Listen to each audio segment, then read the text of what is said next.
औज़ुबिल्लाहिमिनश्शैतानिर्रजीम बिस्मिल्लाहिर्रहमानिर्रहीम। अल्लाह के नाम से शुरू करता हूँ जो बड़ा मेहरबान और नहायत रहम करने वाला है। हमारे सब्जेक्ट का नाम management strategies in educational institution है और इस वक्त हम यूनिट नंबर 3 जिसका नाम स्ट्रेटेजिक एंड ऑपरेशनल मैनेजमेंट है इसकी स्टडी करने जा रहे हैं। और ये एक हमारा बीएड का कोर्स है जिसका कोर्स कोड नंबर 8615 है। और मैं आपके साथ मोहम्मद सफला खान मुखातिब हूँ और हमारी यूनिवर्सिटी का नाम अल्लामा इकबाल ओपन यूनिवर्सिटी है। तो आइए स्टूडेंट्स हम शुरू करते हैं इस चैप्टर का। सबसे पहले देखते हैं इंट्रोडक्शन। तो ये क्या है, strategic management is one of the key tool available for managers of organisation to establish the organisation management system के ऑर्गेनाइजेशन मैनेजमेंट सिस्टम के लिए जो की जो रोल प्ले करे वो मैनेजर्स ही करते हैं। This unit will look at the key elements of strategic management to improve the students understanding of strategic management by placing a major emphasise on strategic decision making in a change environment. यानी कि जब change मुख्तलिफ environment जैसे कोविड-19 आ गया था तो change environment जैसे हो गई थी, इसी तरह से जब चेंज इन्वायरमेंट तो डिफ़िकल्ट स्ट्रेटेजिक डिसीजन लिए जाते हैं, तो उसके हिसाब से जो है ये स्ट्रेटजी बनाई जाती है। उस तरह ये एक एग्जांपल मैं आपको इसकी दे सकती हूँ, इसके बारे में स्टडी करेंगे। आगे स्टूडेंट्स हम इस चैप्टर के ऑब्जेक्टिव्स को देख रहे हैं। ये क्या है, नंबर 1 पे understand the concept of strategic management and operational management. हम स्ट्रेटेजिक मैनेजमेंट को ऑपरेशनल मैनेजमेंट को इसमें समझेंगे। नंबर 2 पे के manage and organize on the basis of process of strategic management। हम strategic management के processes को समझाएं। नंबर 3 पे के make better decision for the development of your organization। अपनी ऑर्गेनाइजेशन को बेहतर करने के लिए हम कौन से बेहतरीन डिसीजन ले सकते हैं। आगे हम बाकायदा आगाज़ करते हैं इस चैप्टर का। ये क्या है, strategic management. Strategic management is all about identification and description of the strategies that managers can carry so as to achieve better performance and a competitive advantage for their organization. An organization is said to be have a competitive advantage if its profitability is higher than the average profitability of all the companies in the industry. Strategic management gives a broader perspective to the employees of an organization, and they can be better understand how they job fit in the entire organizational plan and how it is co-related to the other organization। यानी organization member के लिए co-relation कैसे। आगे है following areas, following are the important concept of the strategic management. वो क्या है, strategic definition and features, फिर क्या है components of a strategic statement, फिर strategic management process, strategic environmental scanning, फिर strategy formation, strategic implementation, strategic formation versus implementation, फिर strategic evaluation, फिर स्ट्रेटेजिक डिसीजन मेकिंग, फिर बिजनेस पॉलिसी, फिर BCG मैट्रिक्स, फिर शॉर्ट एनालिसिस, फिर है कंपेटिटिव एनालिसिस, फिर है प्रोटियर 5 फोर्स मॉडल, फिर है स्ट्रेटेजिक लीडरशिप, फिर है कंपेटिटिव गवर्नमेंट, फिर है बेसिक एथिक्स और फिर है को कॉम्पिटेंसीज। आगे हमारे पास स्टूडेंट्स शुरू हो रहे हैं strategic management process, managing steps and components. इसमें कि strategic management process has the following four steps. वो क्या है, नंबर 1 इन्वायरमेंटल स्कैनिंग, नंबर 2 पे के स्ट्रेटेजी फॉर्मुलेशन, नंबर 3 पे के स्ट्रेटेजी इम्प्लीमेंटेशन, नंबर 4 पे के स्ट्रेटेजी इवेल्यूएशन। आपके सामने मौजूद पिक्चर है, इसमें पहले इन्वायरमेंटल स्कैनिंग हो रही है, फिर स्ट्रेटेजिक फॉर्मुलेशन, फिर स्ट्रेटेजिक इम्प्लीमेंटेशन, फिर स्ट्रेटेजिक इवेल्यूएशन, फिर ये घूम के वापस, यानी कि एक तरीका ये एक सर्कल बन गया। आगे क्या है, environmental scanning initial and external analysis of the environment। ये क्या, environmental scanning refer to the possession and utilization of information about occasions, pattern, trend and relationship within an organization's internal and external environment। फिर internal analysis of the environment is the first step of environmental scanning। फिर क्या, external analysis, ये क्या, these correlation environments should be studied and analyzed। फिर है immediate, फिर क्या, industrial environment, immediate भी होता है, इंडस्ट्रियल भी है, फिर नेशनल इन्वायरमेंट है, फिर क्या ब्रॉडर सोशो इकोनॉमिक इन्वायरमेंट है, फिर है मैक्रो इन्वायरमेंट है। फिर हमारे पास students are steps in strategic formulation process. ये क्या, the process of strategic formulation based involving 6 main step. वो क्या, सेटिंग ऑर्गेनाइजेशनल ऑब्जेक्टिव, फिर क्या नंबर 6 में इवेल्युएशन द ऑर्गेनाइजेशन इन्वायरमेंट, फिर क्या सेटिंग क्वांटिटेटिव स्ट्रेटजीज, फिर नंबर 4 पे क्या AIIMS in context with divisional plans, फिर क्या है नंबर 5 पे पर्सनल एनालिसिस, नंबर 6 पे क्या चॉइस ऑफ स्ट्रेटजी। आगे स्टूडेंट्स हमारे पास है स्ट्रेटजी इम्प्लीमेंटेशन। ये कि strategy implementation is the translation of choosing strategy into an organization action so as to achieve strategy gain and objective। now आगे क्या following are the main steps in implementing a strategy। वो क्या है developing an organization having an potential or carry out a strategy successfully। आगे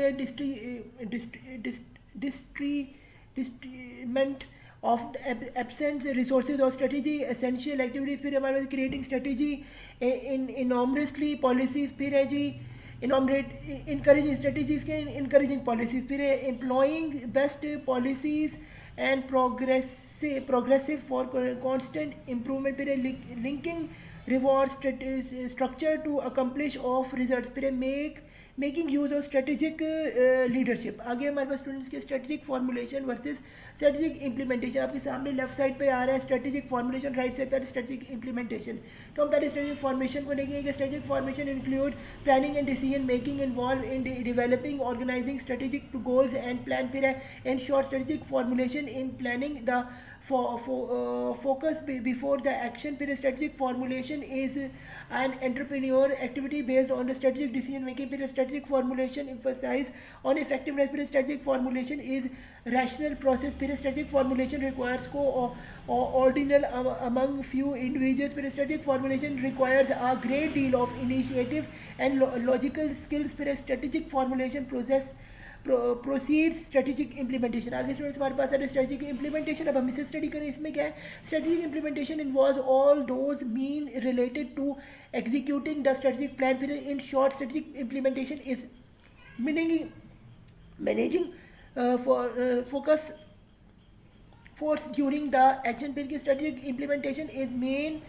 N administrative task based on the strategic and operational decision, फिर strategic implementation emphasize on efficiency, फिर strategic implementation is based on operational process, फिर strategic implementation requires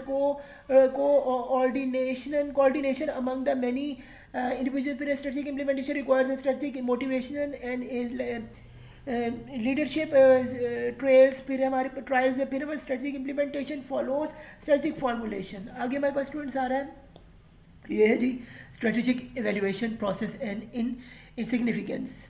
ये number 1 पे process of strategic evaluation consist of the following steps. ये number 1 पे क्या fixing benchmark of performance, number 2 पे management of measurement of performance, number 3 पे क्या analysis variants, number 4 पे क्या टेकिंग कोरेक्टिव एक्शन। आगे क्या है हमारे पास स्ट्रेटेजिक डिसीजन मेकिंग। ये क्या है characteristics features of strategic decision. ये क्या है strategic decision has major resources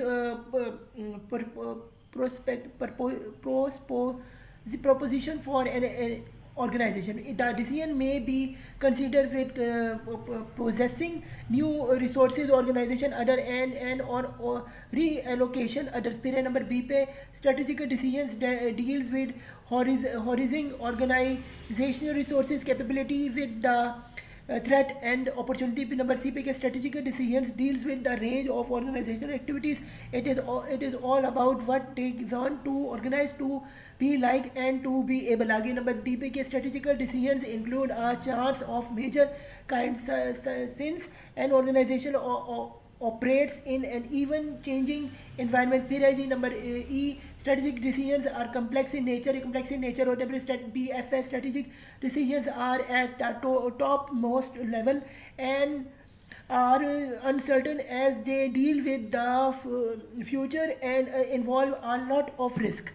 आगे स्टूडेंट हमारे पास आ रहे हैं the differences between strategic administrative and operational decisions can be summarise as shown below. जैसे आप इसके सामने डायग्राम में देख रहे हैं, लेफ्ट साइड पे आप देख रहे हैं स्ट्रेटेजिक डिसीजन है, बीच में देख रहे हैं एडमिनिस्ट्रेटिव डिसीजन और राइट साइड पे देख रहे हैं ऑपरेशनल डिसीजन है। अब हम देखते हैं स्ट्रेटेजिक डिसीजंस को। ये क्या strategic decision are long term decision, फिर they are consider where the future plan is concern. फिर है strategic decisions are take in an accountants with the organisation mission and vision period. There are related to overall count, plan and organization period. Here these deals with the organization growth period. Administrative decision, इसमें क्या administrative decisions are taken deal day 3. Administrative decisions are taken daily period. These are short term based decision period. These are take account to according to strategical and operational decision period. There are related to working of employees in organization period. There are in welfare of in employees working in an organization period. Operational decision, ये operational decisions are not frequently taken away. They are mutually medium period based decision period. They are taken in according with the strategy. And administrative decision period, there are related to product decision period. There are related to product and factual growth. आगे हमारे पास आ रहे जी benefits of strategic analysis. ये कि there are many benefits of a strategic management, and they include in identification, personalization and exploration of opportunities. इसमें क्या financial benefits होते हैं, नॉन फाइनेंशियल बेनिफिट्स होते हैं, और क्या है ना क्लोजिंग थॉट्स होते हैं. आगे हमारे पास है SWOT analysis, definition, advantage and limitation. इसमें SWOT analysis is an acronym or a strength, weakness, opportunity and threat. यानी SWOT एनालिसिस, इसका मतलब S का मतलब स्ट्रेंथ है, W का मतलब वीकनेस है, O का मतलब अपॉर्चुनिटीज है, D का मतलब थ्रेट्स है. By definition strength weakness are concern to be internal factors over which yet have some measures of control. Also defined as opportunity and threats are the considered to be external factors over which you have essentially have no control. आगे क्या है हमारे पास, ये हमारे पास advantage of SWOT analysis. आप right side पे देख लें डायग्राम में SWOT एनालिसिस, जिसमें इन्वायरमेंटल स्कैनिंग लिखे, लेफ्ट साइड पे क्या इनिशियल एनालिसिस जिसमें स्ट्रेंथ और वीकनेस, और राइट साइड पे एक्सटर्नल एनालिसिस जिसमें अपॉर्चुनिटी और थ्रेट लिखा गया. हम चल रहे हैं पढ़ने के. SWOT analysis is help in strategical planning in following main area. फिर है जी it is sort of information of following strategic planning. फिर है जी build it is a source of information for strategic planning. फिर build organization strength. फिर revenue is weakness. फिर क्या maximize its response to opportunity. फिर क्या overcome organization threats. फिर it if it helps in identifying core competencies of the firm. फिर है it help in setting of objective for strategic planning. आगे students हमारे पास आ रहा है ऑपरेशनल मैनेजमेंट टेक्निक्स. ये क्या the set of inter related management activities which are involve in manufacturing certain product is called a product management. ये कि if the same concept is extended to service management, then the corresponding set of management activities is called as operational management. उसमें क्या है historical development और क्या है product development. आगे students हमारे पास आ रहा है जी कंसेप्ट ऑफ प्रोडक्शन. ये क्या है प्रोडक्ट फंक्शन में क्या product is are defined as the step by step conversion of one form of material into another form of thought, chemical or mechanical process to create enhance the utility of the product to the user.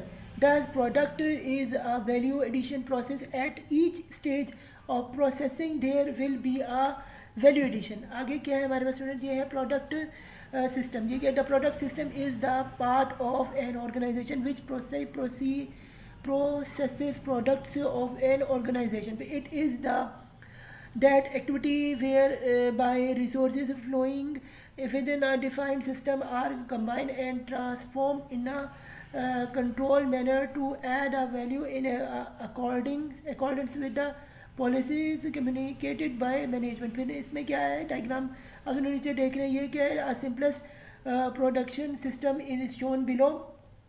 Input है, इसमें man आ रहा है, material आ रहा है, machine आ रही है, information आ रही है, कैपिटल आ रहा है, फिर ये इन्वायरमेंट, फिर हम कहते हैं ट्रांसफॉर्म प्रोसेस, इसमें क्या प्रोडक्ट डिज़ाइन आ रहा है, प्रोसेस प्लानिंग आ रही है, फिर क्या प्रोडक्ट कंट्रोल आ रहा है, फिर मेंटेनिंग, फिर हमारे पास आ रहा है आउटपुट्स, इसमें क्या प्रोडक्ट्स आना है और इसमें सर्विस है। नीचे हम देखें तो कंट्रोल है, इसमें क्या इन्वेंट्री आ रहा है, क्वालिटी आ रहा है, कॉस्ट, और इसका पूरा और ये पूरी इन्वायरमेंट है, इसे हम कहते हैं फीडबैक इन्फॉर्मेशन, और ये कि स्कीम प्रोडक्ट सिस्टम है।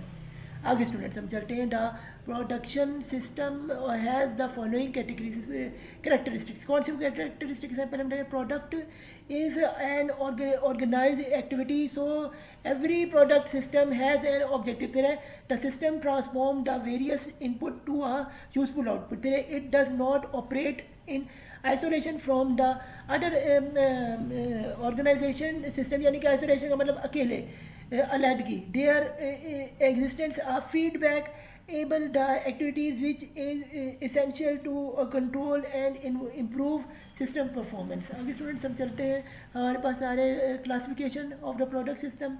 तो product system can be classified the job shop batch mass and control product system. इसमें आपके सामने नीचे ग्राफ सा बना हुआ है, जिसमें वाई एक्सिस पे प्रोडक्ट ऑपरेशनल वैल्यू वॉल्यूम दिया और एक्स एक्सिस पे आउटपुट प्रोडक्ट और वेराइटी दी हुई। इसमें आप देख रहे हैं क्या लिखा हुआ है, ऊपर कंटिन्यूस प्रोडक्शन लिखी, फिर मैस प्रोडक्शन, फिर बैच प्रोडक्शन, और फिर आगे लिखा है एंड में जॉब शॉप प्रोडक्ट लिखा है। ऐसे बनता है प्रोडक्ट। आगे जॉब शॉप प्रोडक्ट के बारे में पढ़ेंगे कि job shop product is characterised by high variety of product and low volume. फिर use of general purpose machine and facilities. फिर high skills operators who can take up the each job as a challenge because of uniqueness. फिर large inventory of material tools and parts. फिर deal planning is essential for sequencing the requirement of each product capability for each work center and order priorities। आगे से हमारे पास operational decision making ही क्या, operation decision system convert into an order to provide output which are required by the customer. It converts physical resource into an outputs, the function of which is the satisfy customer wants। ये नीचे क्या एक diagram the operation system for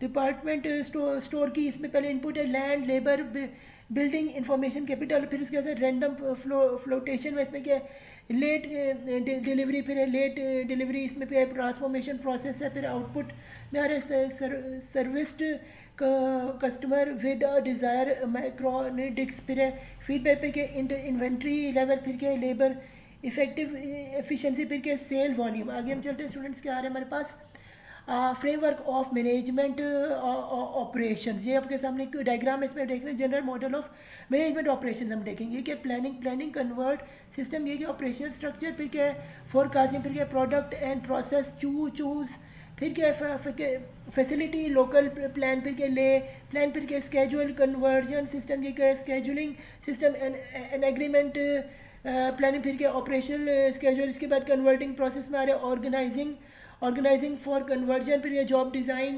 product आ रहे हैं, फिर इसमें operation strategic work आ रहा है, मेजरमेंट आ रहा है, फिर में प्रोजेक्ट मैनेजमेंट आ रहे हैं। नीचे आप देखें आ रहे हैं मॉडल और बिहेवियर लिखे, इसमें क्या आ रहे हैं control management, control inventory control, फिर क्या मटेरियल रिक्वायरमेंट प्लानिंग, फिर है management for world class competition, इसमें नंबर 1 के जापान मैन्युफैक्चरिंग, फिर क्या मीनिंग फॉर क्वालिटी, फिर है quality analysis and control.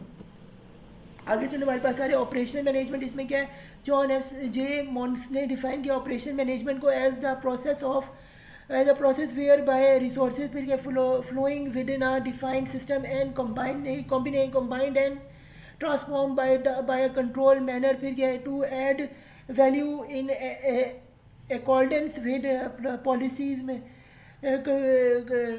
Communication by management, फिर क्या है resource are the humans, materials and capital input to the product process, फिर के human resources are the key assessment of the organization। आगे के systems, इसमें के systems are the arrangement of components designed to achieve objectives according to the plan। फिर the business systems are the subsystems of large social systems। आगे students हमारे पास है transformation and value addition activities. इसमें क्या Productivity refers to the ratio between the value of the output per work home to the cost of the input. The firm over or ratio must be greater than 1, then we can say that the value is added to the product. फिर operation management should concern improve the transformation effectively and to increase the ratio. इसमें आपके सामने student diagram ये है ischemic model of operation set product system. इसमें क्या है, पहले हमारे पास आ रहा है लेफ्ट साइड पब्लिक, पर्सनल आ रहा है, फिर मटेरियल आ रहा है, फिर फाइनेंसर. ये इनपुट है, ये जाएगी ट्रांसफॉर्मेशनल एक्टिविटी में, ऊपर नीचे कंट्रोल है इसके जाएगी गुड एंड सर्विस. ये आउटपुट क्या हमें मिलेगी, नॉन इकोनॉमिक इम्पैक्ट मिले, marketing and public relation personnels मिले, और फिर इकोनॉमिक इम्पैक्ट मिलेगा. आगे क्या हमारे पास स्टूडेंट्स आ रहा है, एक और डायग्राम है, ये है स्ट्रेटेजिक प्लानिंग ऑपरेशनल मॉडल की. ये है और quality reflect the goodness of the product और the service in the customer. ये flexibility in an adaptability the capability to the change business conduct change. इसमें क्या इन्वायरमेंट इन इंडस्ट्री, फिर क्या कॉर्पोरेट स्ट्रेंथ, और फिर क्या कॉर्पोरेट स्ट्रेटेजी. इसके फिर हमारे पास आ रहा है एफिशिएंसी, डिपेंडेबिलिटी, क्वालिटी, फ्लेक्सिबिलिटी. फिर हमारे फ्लेक्सिबिलिटी मिशन में इसमें हमारे पास आ रहा है प्रोसेस आ रहा है, फिर उसमें आ रहा है automatic product service specific interconnection आ रहा है. फिर कैपेबिलिटी में आ रहा है लोडिंग सेल्फ लेग आ रहा है. फिर फैसिलिटी में आ रहा है साइज लोकेशन. पर वर्टिकल में आ रहा है integration supplier and control customer control आ रहा है. फिर क्या इंफ्रास्ट्रक्चर में आ रहा है planning and controlling work force quality control आ रहा है. फिर मान लीजिए स्टूडेंट हमारे पास चैप्टर नंबर 3 खत्म होता है. हमारा कोर्स कोड 8615 था और ये बीएड का कोर्स था. तो अल्लाह हाफिज़. मेरी तरफ से good luck to your final exam. और मुझे दुआ में याद रहो मेरे चैनल मोहम्मद सफरा खान को सपोर्ट करते रहें, और ताकि मैं इसी तरह के लिए आपके लिए एजुकेशन वीडियो बना सकता हूँ. तो good luck to your final exam और अल्लाह हाफिज़.